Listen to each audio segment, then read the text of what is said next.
ఏమయ్యా, లోకాలని కన్న తండ్రివే, బంగారు కొండ చేతిలో ఉన్నవాడివే, కుబేరుడు పక్కన చెయ్యి కట్టుకు నిలబడతాడే, నీ విభూతి చేత మహదైశ్వర్యములను సృజించగలిగిన వాడివే, ఏ కర్మకాలి శ్మశానంలో ఉంటావయ్యా, ఎందుకున్నావని అడిగింది.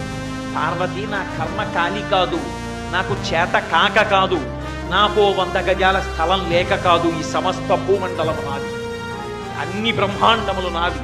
ఎందుకున్నానో తెలుసా? 2 కారణములకున్నాను.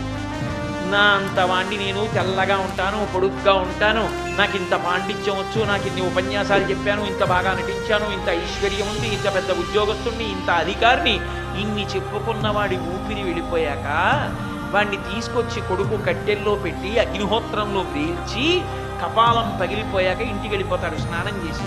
అప్పుడు ఆ జీవుడు శరీరంలోంచి పైకి లేచి నించుంటాడు. ఈ చుట్టూ ఉగ్రమైన భూతగణములను చూస్తాడు.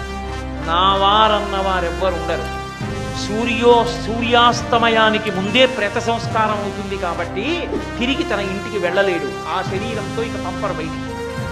కాబట్టి పగలున్నంతసేపు అక్కడే ఉండాలి. అవన్నీ చూసి హడిలిపోతాడు.